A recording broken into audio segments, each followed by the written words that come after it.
obuzibu obwabaddewo honestly nagenze omanyi nabadde yize tajaze nanjira byanjiridde byalabise ndowooza nga juice oba something in a bottle of something nanjira kati nasuuse kitwalako ewe nawulidde simere y'omwenge nengawo nanjoze nnyo okitegeera so nendiyakitinga bwe ntyo naye nga so gwabadde mweno yakutte nawe yadde agutabise mu bintu kugamba yadde akola ekintu kyakola nga akitegeera so that's why kuba bwe nawulidde nga I smell alcohol, I was like what okitegeera ekitegeeza yagenze nakwata ebintu bye nabitabikatabika najja okulaga abantu abalala nti maybe kintu kirala naye nga ye kyakola akimanyi so that's why I reacted like that. I didn't like it naye kyandiyakitinza nawulidde omwenge nga gumpunyako I felt so disrespected muntu okunjira omwenge ng'amanyi nti siri muntu wa mwenge kyankoze bubi senga azaatiri sinanjira amazzi naye ate n'amazzi togayira muntu oyinza okukola ekintu ate olulala ne banjira asidi oba okitegeera don't do this, don't pour things on people. I really felt bad. Reaction gye walaze nga first side oba walaze nti microphone obadde okikutte mu mukono guno how sure you nti bwe wakubye microphone eyo wakubye muntu mutuufu nakubye mutuufu ze ndirefuta sikuba miss kino gwenga edikenzo wakiwulidde otya mu reaction gye reaction ze sijja kugamba mbu nnungi n'akatono ne nange ndi muntu that owulidde omwenge gukuunya kugamba omuntu anjidde omwenge nze edirisa it's crazy na reactinze bwente but I'm sorry for that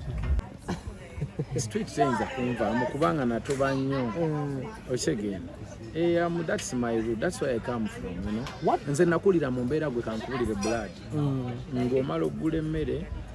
enjala eyinza okuluma ekintu ekisinga okubeera ekizibu ku street okufuna emmere naye ng'omala okunoonya sente yonna gy'ozigye n'ogigula oli nakusanga nagamba mpa emmere olumu n'olwana nnyo twabeerangawo n'oyambala essaati emu okumala omwaka olunaku lweweevuddemu n'oyiya n'otoba n'ogulayo akastishaati ko oba ki oli najja nagajjamu essaati kati ng'olina kwerwanako so nyinamu ka self defense ng'omuntu nyinza okulya kitingo bubi but you have to know where I come from sometimes kali kadda njagala ne defending wakalagako olumu naye nga zibambi si kikoba kirungi era mu nsonyi naye nga I don't provoke people I don't provoke people nze ne ku media temuyinza kumpulira nga ndyawo nfiisa abantu ngamba mbu ono tasobola era people were surprised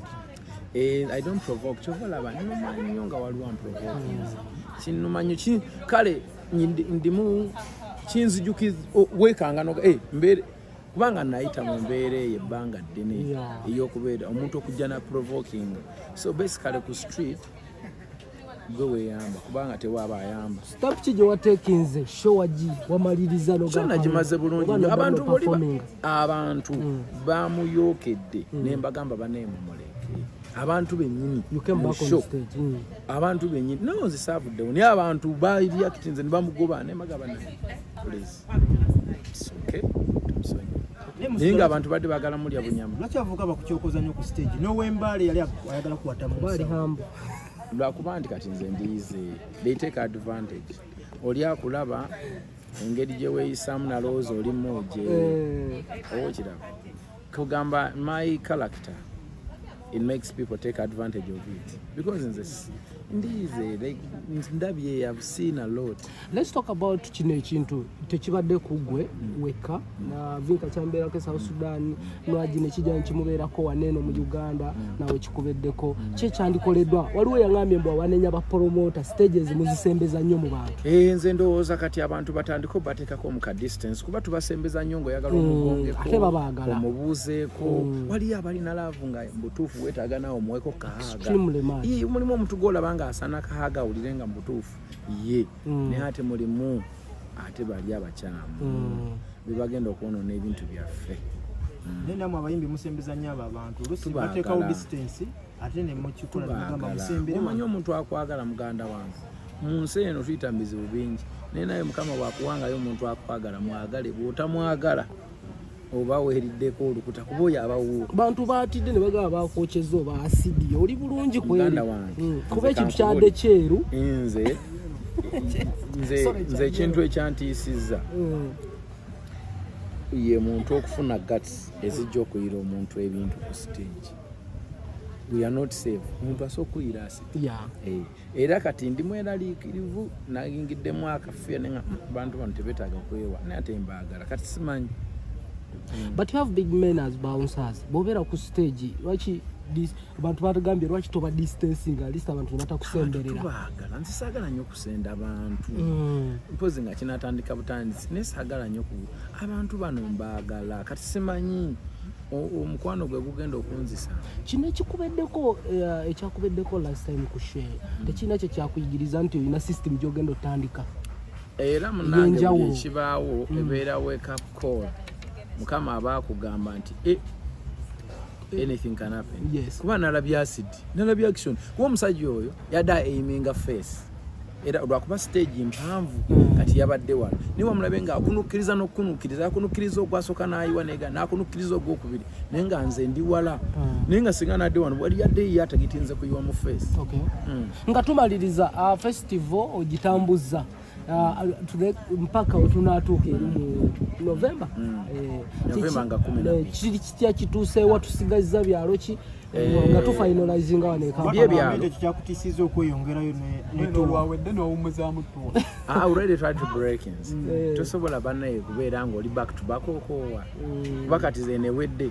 twatandika Lwakusatu ne tukuba okuva ku Lwokusatu mpaka ku Sunday ate nga waliwo distance oba okiraba. So basically twabadde ready to break in tukuba ne to breaking kuba ate nyina n'okujja wano okunegotiating namu aba media how are we going to work together okulaba aba sponsors okulaba aba service provider abanatunda emmere ab'emyere so abaki abagenda okujja okwewamu break tusobola management yange nange tusobola okubeera nga tuli mu negotiations n'abantu betugenda okukola nabo ku festival. Tusobola kubeera back to back, it doesn't work like that. Obugambo obusemba eri ku TV ze. No, obugambo bwange obusemba bambi kyenjagala okugamba abantu baffe. You are safe. Nze abantu baffe kyenjagala okubagamba. Nze ndi okay, siri musajja wa buvuyo, nabo bamanyi be bankuzizza, gyenvudde nabo ne bwentuuse bamanyi. Nze omuntu yekka nkyokoza yayinza okundaba the other side of me. Nenze omuntu yenna bw'abanga tanprovokinze, we are going to be good. And I be provoked so many times by them and I don't react. Naye kino eky'omwenge kyampisizza bwe n'abantu bangi abanvuma mu media era nembaleka naye ekintu kiri incident mwagiraba omuntu yali ayise waalina okukomona kwegamba siri muntu bwebyo.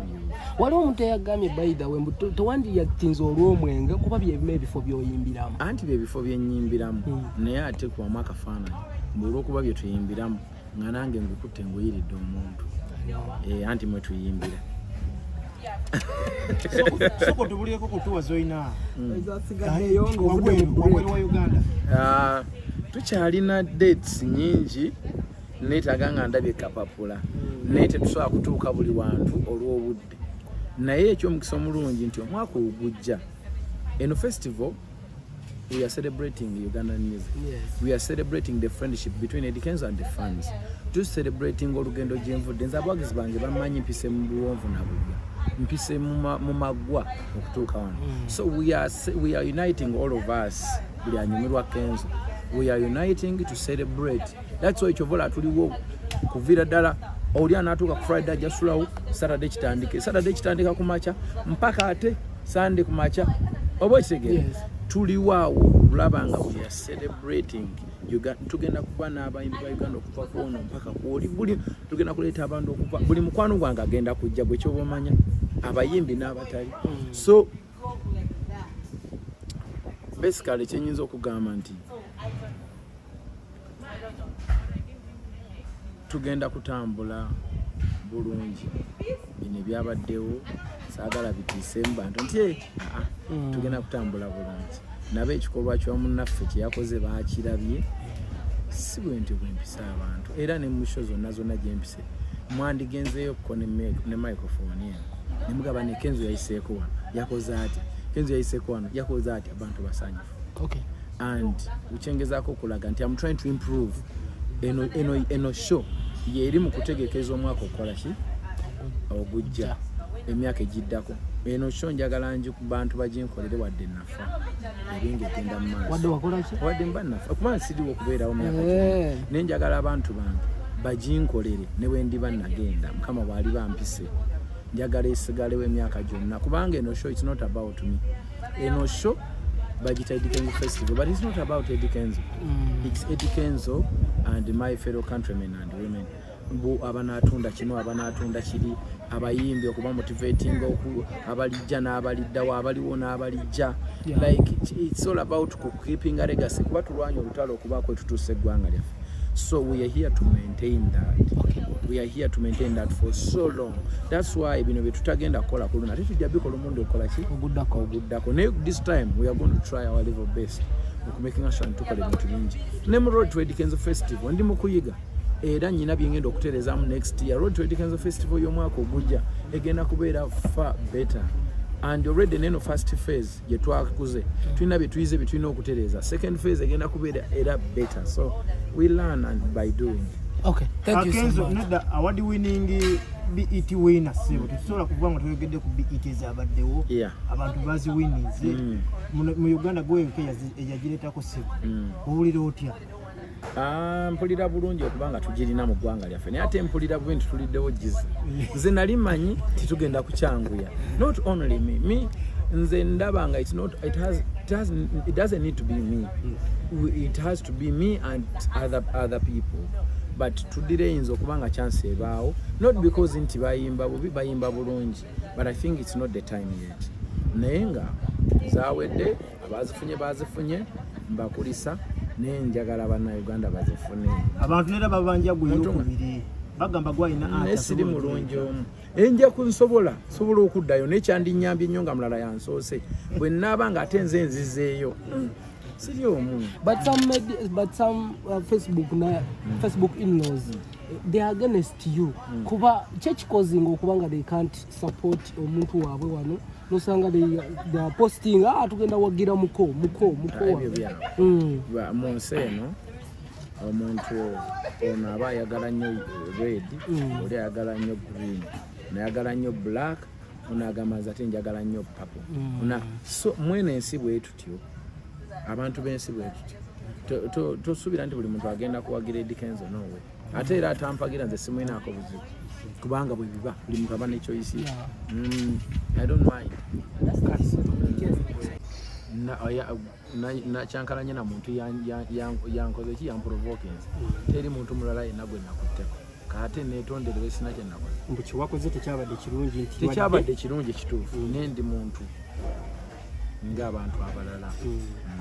onyiiga ekyokuba nti kuba era bavudde ne bagamba nti ogamba nti always obeera soba naye omuntu atabeera soba ekintu kyewakoze kya muntu akozesa ebintu biro kyogamba navudde mu bbanga nembukira omuntu kyogamba navudde mu bbanga nembukira omuntu nga talina kyankoze